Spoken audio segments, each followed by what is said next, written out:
On ne la présente plus.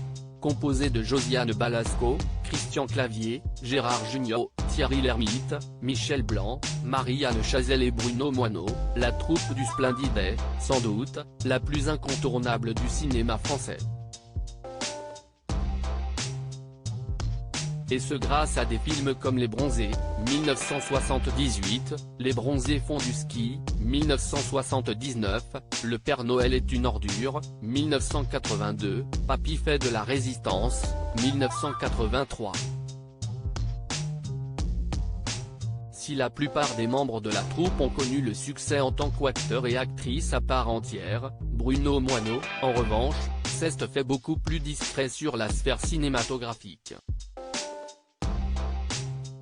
Avec Arthur Jugnot, il gère le théâtre du Splendide qui se situe à Paris. Un lieu que l'ex-membre du Splendide a racheté en 1981.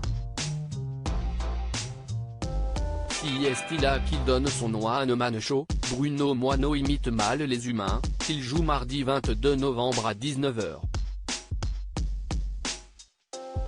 Si Bruno Moineau a pu faire partie de la célèbre troupe du Splendide, il le doit en grande partie à son ex-compagne, Josiane Balasco avec qui il a été en couple de 1974 à 1981.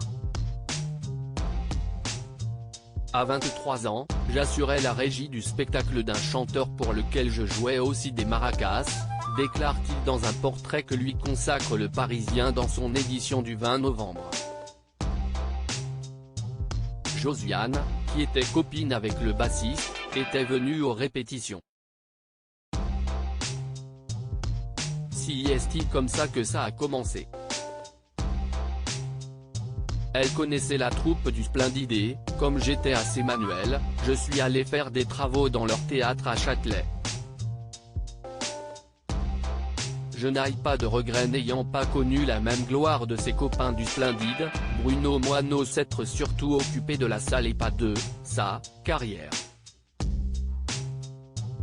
Je n'aille pas de regret. Je suis moins riche qu'eux, mais ça ne m'a pas empêché de bien vivre, défendait-il.